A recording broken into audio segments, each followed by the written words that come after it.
Doodlebud here. Today I'm going to go through my top 10 favorite pen and ink pairings. Now I have a lot of pens and most of the time I don't care what ink goes in which pen. I just switch it up and grab whatever. But here I have 10 where I'm pretty picky and I really don't switch the inks up at all. I usually fill it with the same ink over and over. So let's get started and show you my top 10 favorite pairings. Before I get started listing them off, if you want to play at home down there, leave it in the comments. Doesn't have to be your top 10, but a couple pairings that you love. My first one that I love is my Lamy 2000. If you've watched my channel for any length of time, you know I love this pen. And lately, for quite some time, it's been getting filled with Noodlers Black. I've been using the Noodlers Black for a long time now, but the bottle is starting to empty and I am considering changing it up. I still want a black ink that is also fairly water resistant and easy to clean. If you have an idea of a great black ink pairing for this pen, let me know in the comments. And I just might end up using that once the Noodlers runs out. Next on the list, let's go with, let's do this one. This is my Visconti Homo Sapiens Bronze Age. I picked this up forever ago. I bought it secondhand, knowing there was some nib problems. They complained of hard starting, most likely a baby's bottom. So I got this at a fairly reasonable price. It was hard starting and had baby's bottom, but it was also just uncontrollably wet. So this was sent off to Mark Bacchus. There's a video, he reground it. I absolutely love it. And I vacillated a lot on which inks to put into this pen. I wasn't overly particular. I would switch it up until one day I was in Victoria and stopped at a stationery store there. And I just bought this ink on a whim and thought, maybe it would go well with this. And I absolutely love it. The bottle I hate. It's very inconvenient to fill it up. You put your pen in there and the nib touches. And even when it's full, it's tough to get a full fill. After you do a couple fills, the ink level goes down too far. And you pretty much have to use an ink miser all the time. I don't like this ink in any other pen, but I absolutely love it in my Visconti Homo Sapiens Bronze Age.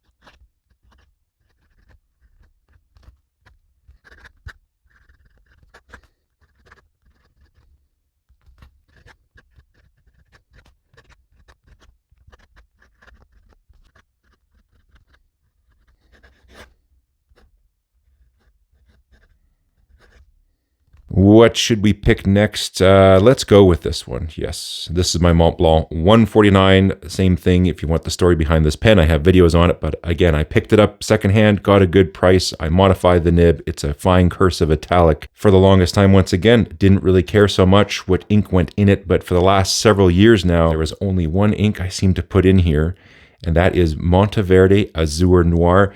The reason for that is I do like a nice matching of black pens and a black ink, but in this case, not just a pure black. It's got some nice shading. This nib is ground. It's a very, very fine detail that's on there, but it gives just enough line variation. I like to have an ink that has a little bit of shading with it, but still has, a bit of a black tone, a little bit professional. I can use that ink in any setting. And I find it sort of matches the pen. It makes the pen a little bit more elegant, or at least that's what I think.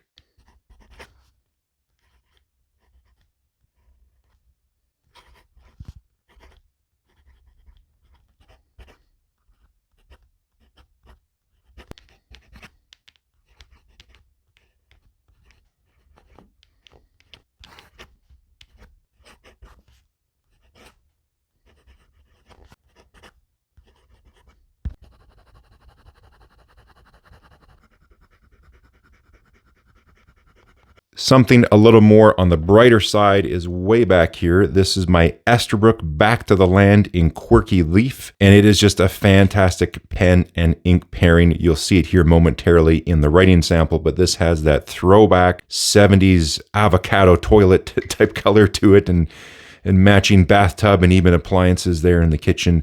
I've seen this green a bunch, and it's also a cool little bottle. It's got one of these dealies on here, like on those folders. And you would have to undo the string to do it up. So even that's a nice little detail. And here's the bottle here. So it's a funky looking little bottle, and it's called the Quirky Leaf.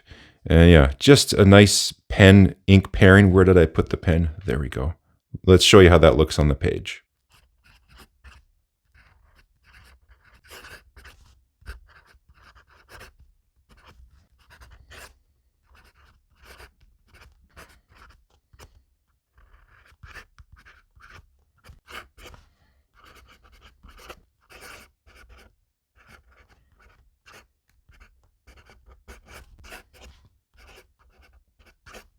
Here is the next ink, the Grafon Faber-Castell Stone Gray. I just love their bottles. Very elegant, nice looking bottles. And in this case, I'm cheating a little bit. It's 2 pens. So the first pen is in the back here. I think it's a nice matchy-matchy. Also, I love the nib on this one. I ground it to an oblique. This is the Majohn V60. So my other Majohns, I put whatever inks I wanted to put into it, but the smoky gray, you got to do the stone gray. So that's a nice match. Since I've done that, again, mostly exclusively in this pen. I'm not opposed to changing it, but it's got to be a better option. And then also my Pelikan M1000. So I got this a little while back, again, secondhand, great condition, lovely nib, full videos on all the pens you see here. So description will have information. But this one, it's a medium, doesn't write like a regular medium, but it has a little bit of a line variation. So thicker downstrokes, thinner cross strokes. So I like that look. It's wet. I want to have some shading with it. But again, just a nice color with a little bit of notes, but nothing over the top. So that's why I put the same ink, that stone gray, in my M1000. And did you notice that, the ink window? I really wish they kept that.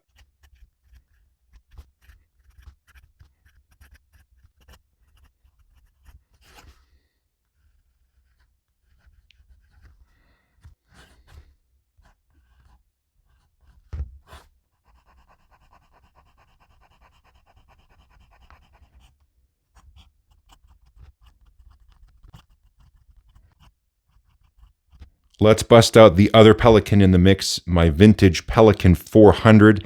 This has the oblique double broad.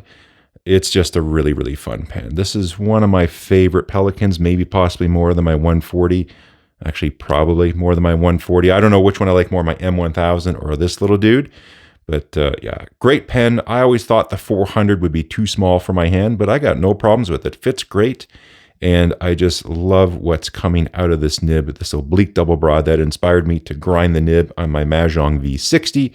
And maybe I just felt like matchy-matchy, but also for vintage pens, I like Pelikan Royal Blue, the 4001. If this was a Pelikan or not, I'd still most likely put it in there. A lot of my vintage pens, this is the ink I put in. I like blue inks, but I also want something that's fairly easy to wash out, doesn't cause too much trouble. I find it gives a nice color, not the most outrageous, but it's nice enough, has some shading to it, flows really well, and I always feel safe using it in my vintage pens.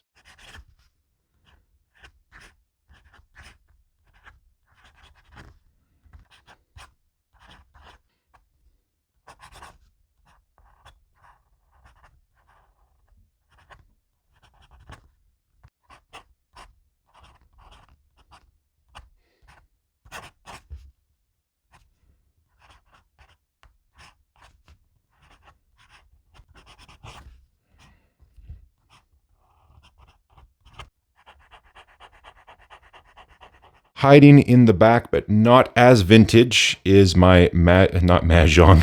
This is the Parker version. There is a Majohn version, but this is the Parker 25. This pen has grown on me right away. Again, video all about it. I even compared this with the Majohn, and with the Majohn version, the B25, I use the same ink anyways. The ink I'm using in this one is Diamine Midnight. It's a nice blue ink. I figured I should sort of match it, and I find it's a really good match to that section, and I like that color. So again, I'm usually not big into matchy-matchy, but it's a nice color in general. It goes really well with the pen. I feel it's a good match. I've tried a bunch of different blues and other inks, but for whatever reason, as soon as I put that Diamine Midnight, the first couple of strokes that came out, I thought, yes, that's a pretty good match. Also, it always depends on the paper. All the writing samples are on my Muji, the Japanese-made paper, so that does make a difference. The type of paper you're using will drastically change it. So maybe on Rhodia or different papers, Tomoe River, it might not be as good of a match. But for me, I usually do a lot of Muji, especially with this pen, so I like it.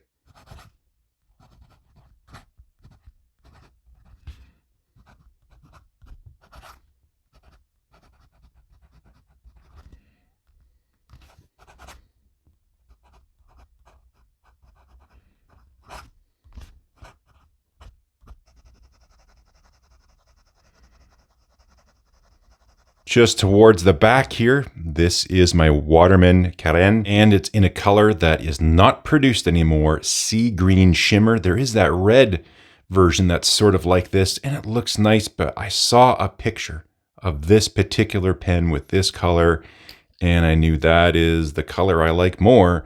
And so it took quite some time to hunt this one down, but I got my hands on it. And I really, really enjoy this pen. I've had a few people message me offering or to buy the pen or let me know when you plan to sell it and get tired of it. I don't think this one will be sold. So I like it. It's a lovely pen, looks gorgeous, nice writer. The ink I'm putting in, again, it's a bit of a match. Now I am open to changing this ink because it's not quite a perfect match. I think I could do something better, but let me show you what it is. Now I am a big fan of the Monteverde 30 ml bottles. When I first got started in the hobby, I would go to the Vancouver pen shop a bunch and just browse around and try these different inks. Sometimes I get them on sale. Oh yes, like this Azure Noir. It was in the discount bin. I think it was 20% off. They used it for a few samples or something. So like I like a little deal whenever I can. So this Jade Noir I find looks pretty good. It's like a professional dark green, but I do have a feeling, and suggest down in the comments what you think would be a better match for this particular pen. I'm looking for a green, but a fairly like a black green. So if you think you have something better in mind, I am open to changing it out. That's for sure.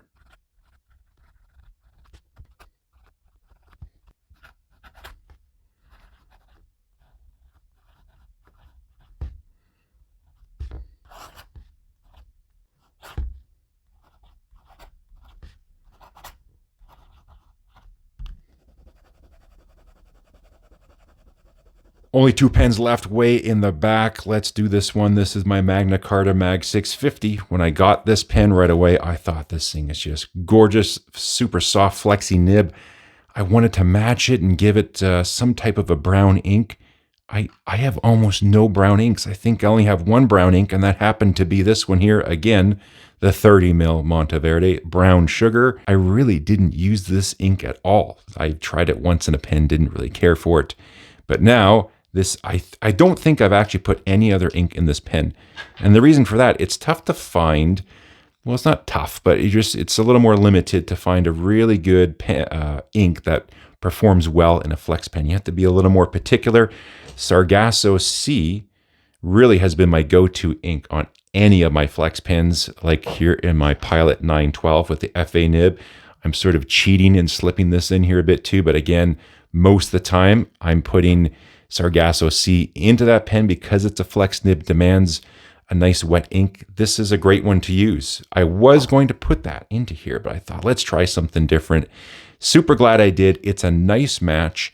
And also I get to use this bottle because I was never using it. But more importantly, it performs wonderfully in the pen. I have had zero reason to switch it out. It looks great with the pen and it performs wonderfully.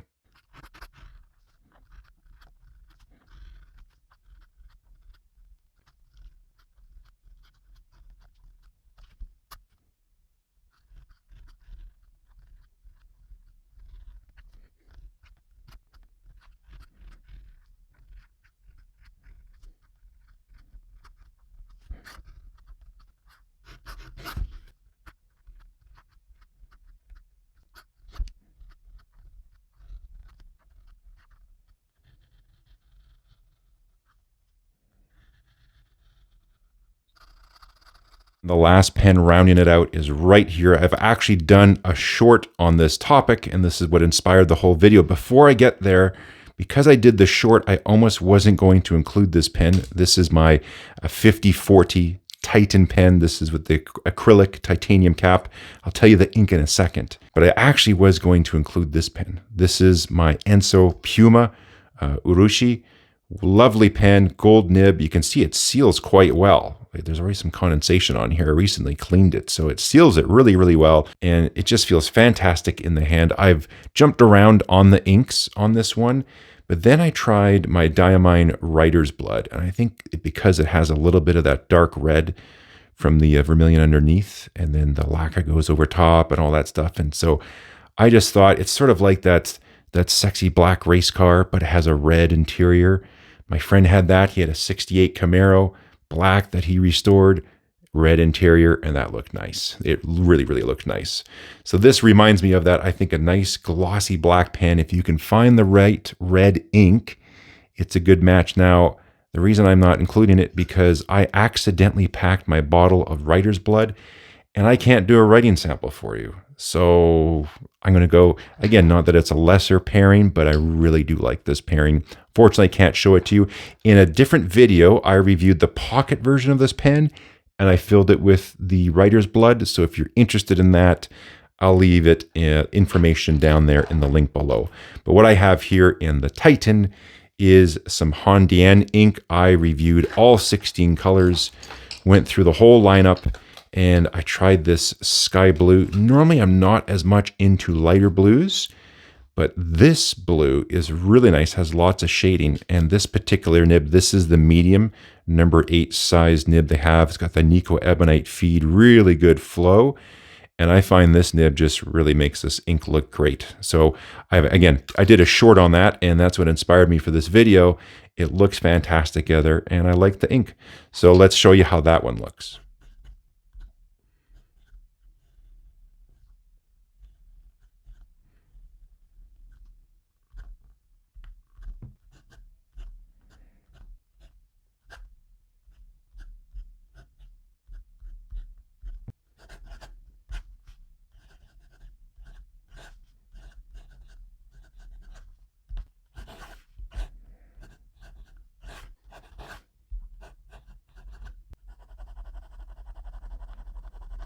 So that's it. That's my top 10 pen and ink favorite pairings. Love to hear from you what yours are. Are there some in here you thought you would see I didn't mention? Let me know down there in the comments. I will be following up with some of my most disappointing inks that I really don't like and don't use whatsoever. So keep your eyes out for that one. Best way to do that is hit the subscribe button, leave a thumbs up and a comment, potentially join.